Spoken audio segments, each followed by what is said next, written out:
Bismillahirrahmanirrahim. Assalamualaikum warahmatullahi wabarakatuh. Selamat berjumpa kembali di channel Enika Sini. Pada kesempatan kali ini kita akan membahas suatu konsep fisika yang berkaitan dengan getaran, gelombang, dan bunyi. Perhatikan animasi berikut. Ada sebuah ayunan, kemudian ada gerakan dari bandul. Dari animasi tersebut, kira-kira apa yang dapat kalian simpulkan? Oke, dari animasi tersebut, kita dapat menyimpulkan bahwa getaran atau osilasi merupakan gerakan berulang pada lintasan yang sama secara periodik. Kemudian, kita juga dapat menyatakan bahwa dalam satu getaran itu gerakan bolak-baliknya bisa kita nyatakan dari titik A, kemudian ke titik B, ke titik C, balik lagi ke titik B, dan kembali lagi ke titik A. Jika dia mulai bergeraknya dari titik A. Jika dia mulainya bergerak dari titik C, maka satu getaran itu bisa dinyatakan dari C, kemudian ke B, kemudian ke A, lalu balik lagi ke B, dan kembali ke titik C. Contoh getaran dalam kehidupan sehari-hari. Di sini ada getaran pada pegas yang diberi beban, kemudian ada getaran pada bandul jam dinding, kemudian ada getaran pada ayunan yang sedang dimainkan, dan ada getaran pada senar gitar yang sedang dipetik. Rumus frekuensi dan periode. Frekuensi itu simbolnya adalah F, kemudian periode itu simbolnya ada T. Hubungannya adalah T itu adalah 1/F, atau T itu adalah waktu yang dibutuhkan untuk melakukan dalam satu kali getaran, atau T dibagi N. Kemudian F itu bisa juga kita nyatakan sebagai 1/T, atau F itu adalah banyaknya getaran per waktu. Jadi dari sini kita dapat nyatakan bahwa periode itu adalah waktu yang dibutuhkan untuk melakukan satu kali getaran, sedangkan frekuensi merupakan banyaknya getaran tiap satuan waktu. Contoh soal. Sebuah benda bergetar sebanyak 20 kali selama 4 sekon. Tentukanlah periode dan frekuensi getaran tersebut. Nah, dari soal ini kita ketahui bahwa N atau banyaknya getaran adalah 20 kali, kemudian waktu tempuhnya adalah 4 sekon. Yang ditanyakan adalah T, periode, dengan F, frekuensi. Oke, rumusnya untuk menyatakan T atau periode, ingat periode itu waktu yang dibutuhkan untuk melakukan satu kali getaran, berarti T dibagi N.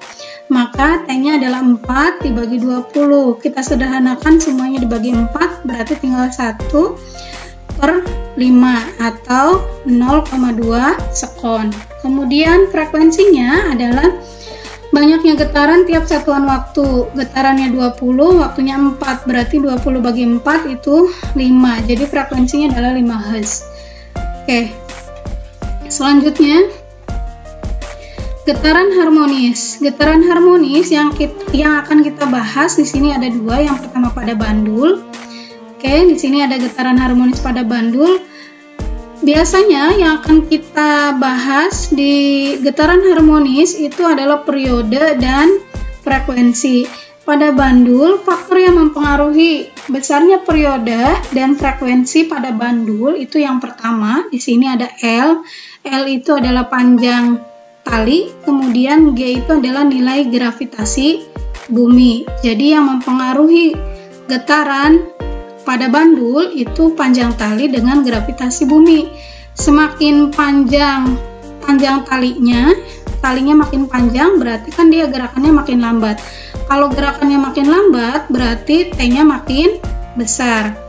Sedangkan frekuensi itu adalah kebalikan dari periode, yaitu banyaknya getaran tiap satuan waktu. Jadi dia juga bergantung pada G dengan L.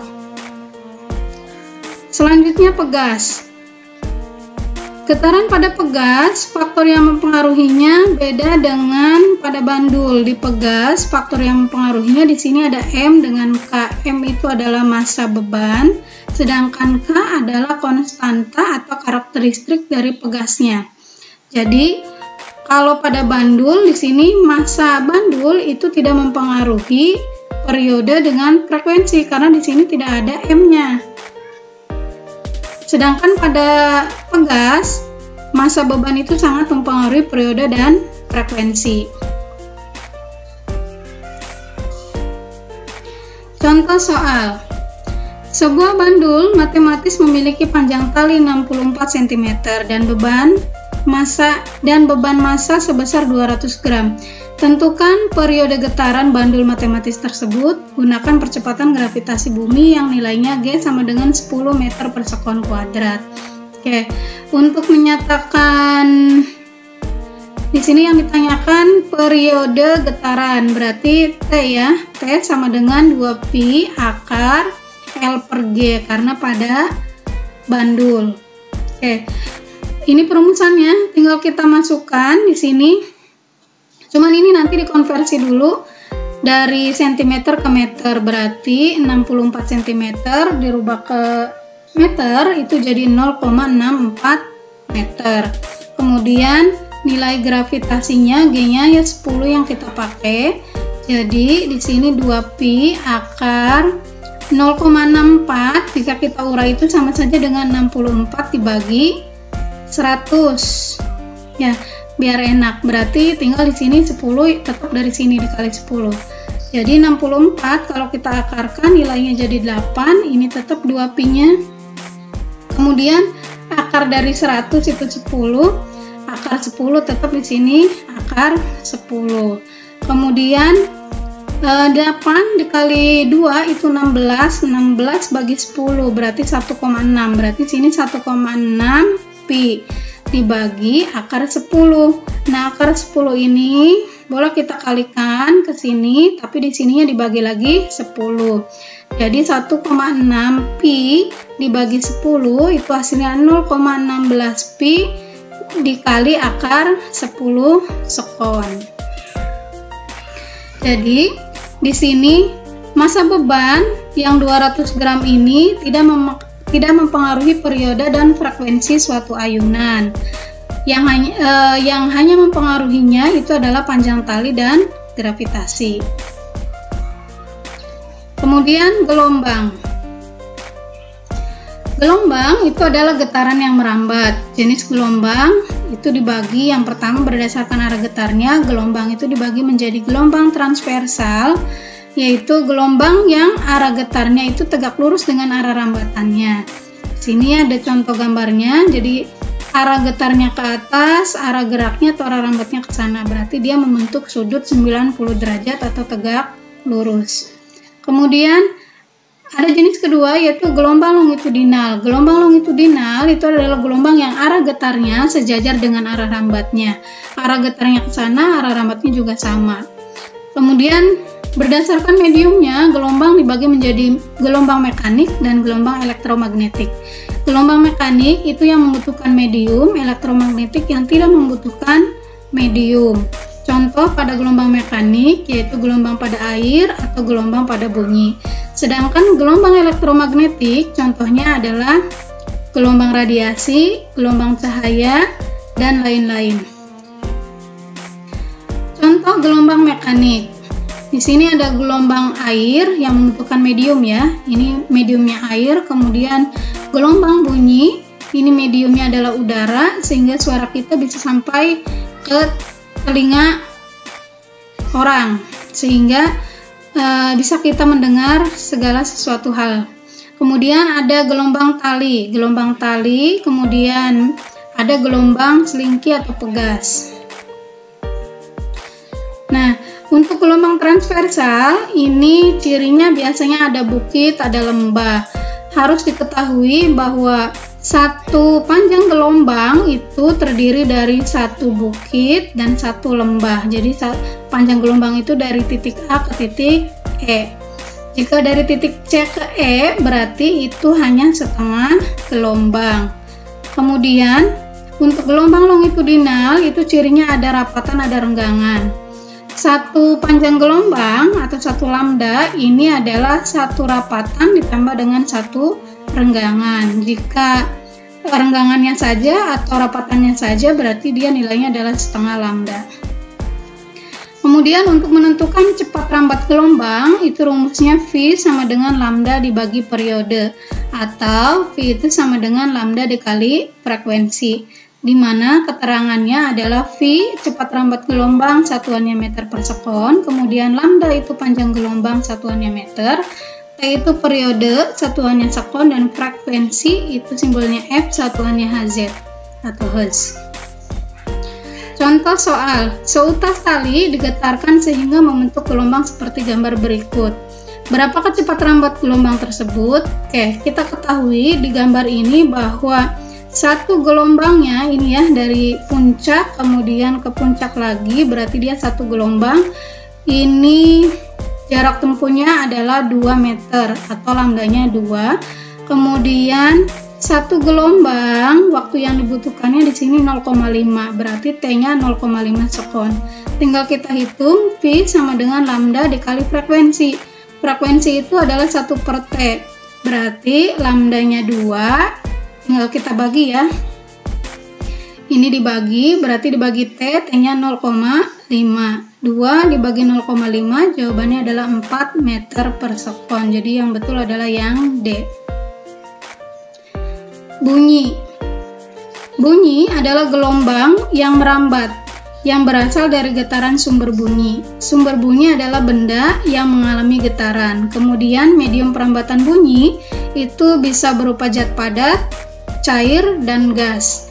Dan yang paling cepat merambat itu pada medium yang memiliki kerapatan paling tinggi. Kemudian bunyi itu merupakan gelombang longitudinal dan bunyi tidak bisa merambat dalam ruang vakum atau hampa udara.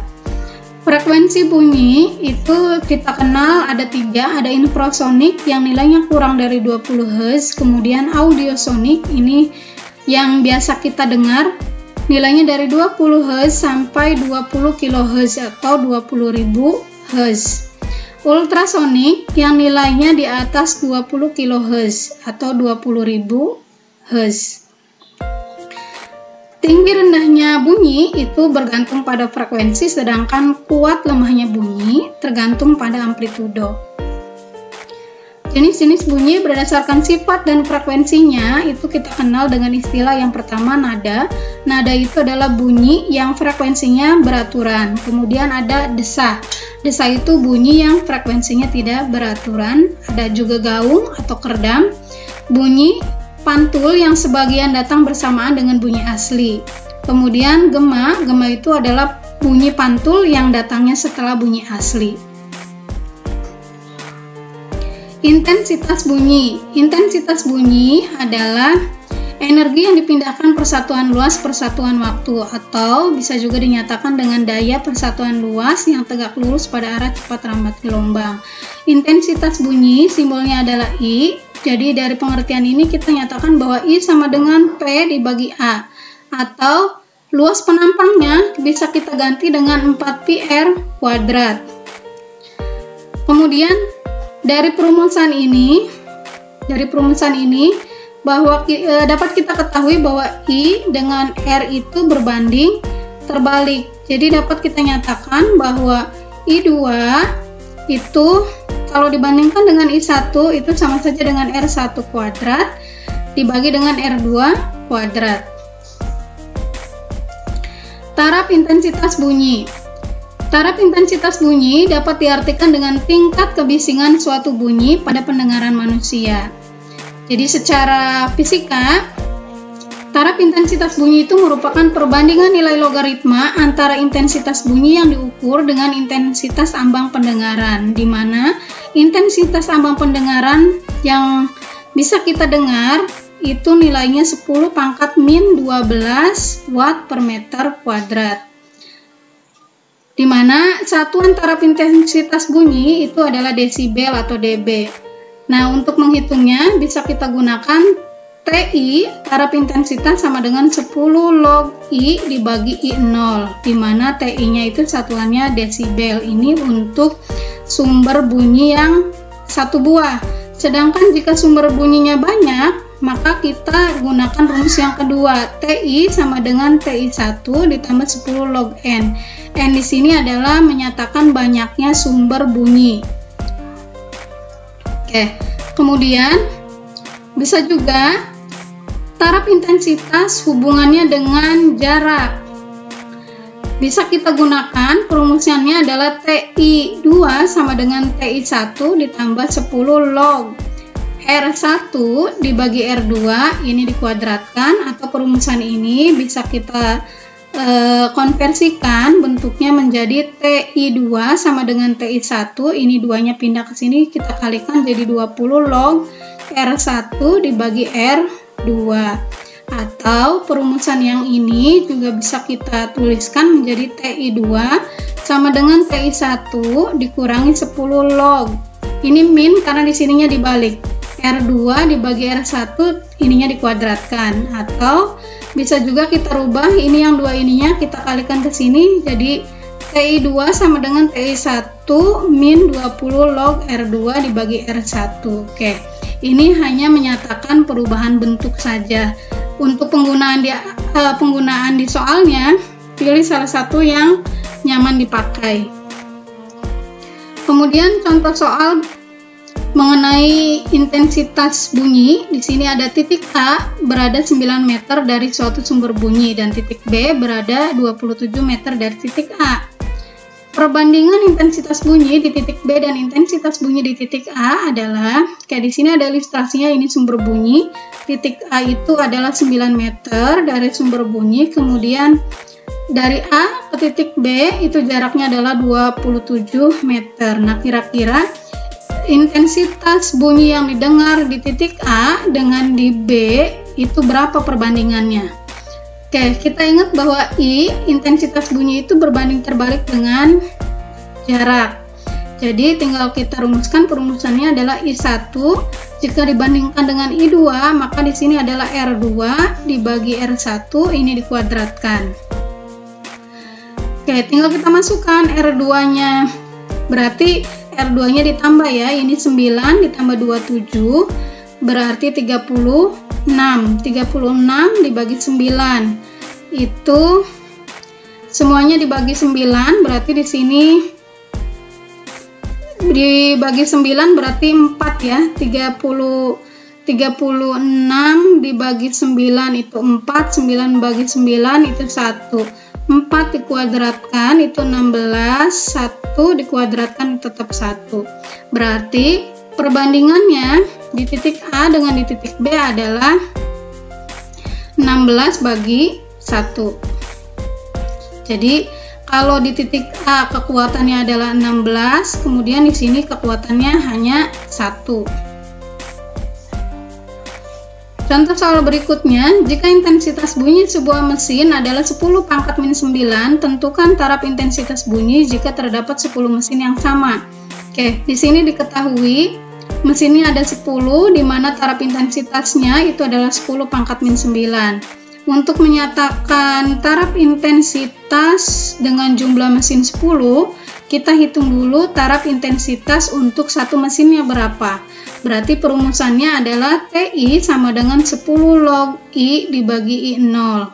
Oke, I itu taraf intensitas yang diketahui di soal 10 pangkat min 9, kemudian I0 ini nilainya ambang batas pendengaran kita yaitu 10 pangkat min 12, kemudian kita bagi 10 pangkat min 9 dibagi 10 pangkat min 12, tinggal ini pangkat min 12 nya naik ke atas jadi plus min 9 plus 12 itu berarti 3. Berarti TI-nya sama dengan 10 log 10 pangkat 3.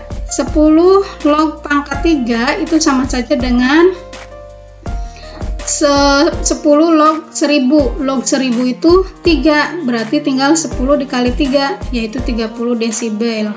Atau kalau mau diuraikan seperti ini juga boleh, yaitu 3-nya kita kalikan, kemudian di sini dikalikan dengan log 10. Log 10 itu nilainya 1, berarti 1 kali 3 kali 10 adalah 30 desibel. Nah, untuk 10 mesin tinggal kita hitung saja. TI 1 ditambah 10 log N. TI 1-nya yang ini 30, kemudian ditambah 10 log N. N-nya adalah 10, berarti log 10 1 dikali 10 tetap 10, kemudian ditambah 30 jadi 40 desibel. Kemudian efek Doppler. Ini penemunya ya, Doppler. Doppler itu menyatakan bahwa peristiwa berubahnya frekuensi bunyi yang didengar oleh pendengar itu karena adanya perubahan gerak relatif antara sumber bunyi dengan pendengar. Jadi, jika frekuensi bunyi yang diterima atau didengar pendengar lebih besar daripada frekuensi sumbernya, jika jarak antara sumber bunyi dengan pendengarnya itu semakin dekat. Jika semakin jauh, maka frekuensi yang didengar itu makin melemah. Oke, fenomena efek Doppler di sini ya sama dengan yang gambar tadi. Jadi pada saat mobil polisi ini mendekati pendengar, maka akan terdengar lebih kuat frekuensinya. Kenapa? Karena gelombangnya ini semakin rapat. Kalau semakin rapat berarti frekuensinya semakin besar. Sedangkan jika dia semakin menjauh dari di titik B, ini kan gelombangnya makin renggang nih. Kalau makin renggang berarti frekuensinya makin kecil. Nah, untuk menghitung perumusan dari efek Doppler sendiri, ini perumusannya adalah Vp. Vp itu adalah frekuensi pendengar sama dengan V. V itu adalah cepat rambat bunyi di udara. Ini biasanya nilainya 340 meter per sekon, atau bisa juga tergantung di soalnya disebutkan berapa. Kemudian di sini ada plus minus, ini juga sama plus minus. Vp itu adalah kecepatan pendengar, Vs adalah kecepatan sumber. Kemudian dikali dengan Fs, yaitu frekuensi sumber. Nah, yang harus dipahami itu adalah tanda plus minus yang di atas dengan tanda plus minus yang di bawah. Ini konsepnya adalah kebalikannya. Jadi kalau plus minus yang di atas, nilai Vp itu akan plus Vp nih, Vp kecepatan pendengar akan plus jika ini pendengar akan plus jika pendengarnya mendekati sumber. Sedangkan jika pendengarnya menjauhi sumber, maka nilai Vp-nya akan min. Sedangkan kebalikannya yang di bawah, jika sumbernya yang mendekati pendengar, maka nilai Vs-nya adalah min. Sedangkan jika sumbernya menjauhi pendengar, maka dia akan plus. Oke, di sini lihat contoh soalnya. Ada sebuah kereta api bergerak dengan kecepatan 36 km per jam. Ketika akan melewati jembatan, kereta ini mengeluarkan bunyi dengan frekuensi 4950 Hz. Kecepatan bunyi di udara adalah 340 meter per sekon. Tentukan frekuensi bunyi yang didengar oleh orang yang berada di jembatan itu. Di sini diketahui kecepatan sumbernya adalah 36 km per jam. Jika kita rubah ke meter per sekon, tinggal dirubah ya, ini kilometer ke meter, berarti dikali 36 dikali 1000 dibagi dengan jamnya dijadikan sekon. 1 jam itu 3600. Jadi nilai yang dihasilkan adalah 10 meter per sekon. Nah, kenapa di sini Vs-nya nilainya negatif? Kenapa negatif? Karena sumbernya mendekati pendengar tadi. Ya, kereta apinya mendekati jembatan, di mana di jembatan itu ada pendengar. Jadi jika sumbernya mendekati pendengar, maka nilai kecepatannya adalah min untuk yang sumber. Kemudian frekuensi sumbernya itu adalah 4950 Hz. Kemudian cepat rambat bunyi di udaranya 340, Vp-nya sama dengan 0. Kenapa 0? Karena dia berada di jembatan, dia diam. Oke, yang ditanyakan Vp, frekuensi pendengar. Rumusnya adalah Vp sama dengan V plus minus Vp dibagi V plus minus VS dikali Fs. Oke, tinggal kita masukkan, ini sama V-nya 340, ini juga 340. Ini ditambah 0, kemudian yang ini dikurangi 10. Dikalikan 4.950. Oke, jadi 340 dibagi 330. Ini sudah dikurangi ya. Dikalikan dengan 4.950. Ini dikali ini, kemudian dibagi 330, itu hasilnya adalah 5.100. Kita bandingkan, VP-nya 5.100, sedangkan FS-nya yang dikeluarkan sama keretanya hanya 4.950. Berarti frekuensi yang didengarnya ini lebih besar dari frekuensi yang dikeluarkan oleh sumber. Kenapa lebih besar? Karena tadi si sumbernya itu mendekati pendengar, makanya dia hasilnya lebih besar. Oke, cukup untuk pembahasan hari ini. Terima kasih bagi yang sudah menonton. Semoga bermanfaat. Sampai berjumpa di kesempatan yang akan datang. Assalamualaikum warahmatullahi wabarakatuh.